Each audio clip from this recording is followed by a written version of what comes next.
ఐబొమ్మ రవికి బెయిల్ ప్రతిరోజు సిసిఎస్లో హాజరై సంతకం పెట్టాలి. కోర్టు అనుమతి లేకుండా దేశం విడిచి వెళ్ళొద్దు. పాస్పోర్ట్ సైతం వెంటనే సరెండర్ చేయాలి. ఇంటర్నెట్ వినియోగించరాదు. కండిషనల్ బెయిల్ ఇచ్చిన హైకోర్టు. మొత్తానికి ఐబొమ్మ రవికి 90 రోజుల తర్వాత బెయిల్ వచ్చినట్టు ఉన్నది. నిన్న బెయిల్ వచ్చింది ఐబొమ్మ రవికి. ఇక ప్రతిరోజు పోయి ఆ సైబర్ క్రైమ్ పోలీస్ స్టేషన్లో సిగ్నేచర్ పెట్టి రావాలి. అదేవిధంగా కోర్టు అనుమతి లేకుండా దేశం విడిచిపోవద్దు. ఇక కోర్టు అనుమతి ఎట్లా ఇస్తుంది? పాస్పోర్టే మీరు తీసి దగ్గర పెట్టుకున్నాక ఇక కోర్టు అనుమతి ఇచ్చుడు. ఆల్రెడీ పాస్పోర్ట్ ముందే దగ్గర పెట్టుకుంటారు కదా, బెయిల్ ఇచ్చే ముందే పాస్పోర్ట్ దగ్గర పెట్టుకుంటారు. ఓ రోజు అడుగుతారన్నట్టు కోర్టుకు లాయర్లు వచ్చి పాస్పోర్ట్ ఏమైనా ఉన్నదా నీకంటే ఉన్నది అంటే ఆ పాస్పోర్ట్ అని జైలు ఉన్నప్పుడే సరెండర్ చేసుకుంటారు పాస్పోర్ట్ని. ఇంకా అదేవిధంగా ఇంటర్నెట్ ఈయన ఒకవేళ బయట ఉన్నా కూడా ఇంటర్నెట్ వాడొద్దట.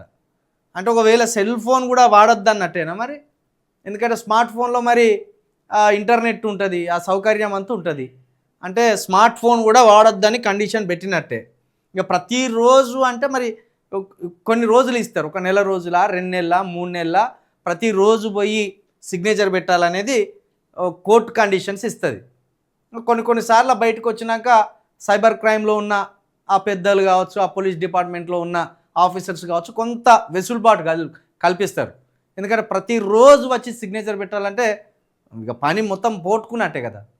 కాబట్టి వారంలో 2 రోజుల, వారంలో 3 రోజుల ఈ వెసులుబాటులను కూడా మళ్ళా కోర్టు అనుమతితోటి పోలీసు వారు ఇక్కడ మనకు అవకాశం ఇస్తారు.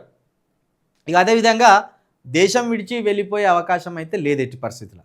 పాస్పోర్ట్ ఆయన దగ్గర ఉన్నాక ఇక దేశం విడిచిపెట్టిపోయే అవకాశం లేదు. ఆ సాహసం కూడా చేయలేడు ఇక ఆయన. పోనీ విమానంలో కాకుండా నౌకా మార్గాల ద్వారా పోదామన్నా ఇక అది ఇంకా అంతకు పెద్ద దొంగతనం అవుతుంది. అనవసరంగా జీవితాన్ని నాశనం చేసుకోవాలన్నట్టే. ఇప్పుడు ఈయన ఎట్లా చేసేదట అంటే ఈ టెలిగ్రామ్ ద్వారా ఈ సినిమాలను స్వీకరించి ఆ సినిమాలను అప్లోడ్ చేసేదట. మొత్తానికి ఐబొమ్మ రవి సోషల్ మీడియాలో హీరో అయిపోయాడు.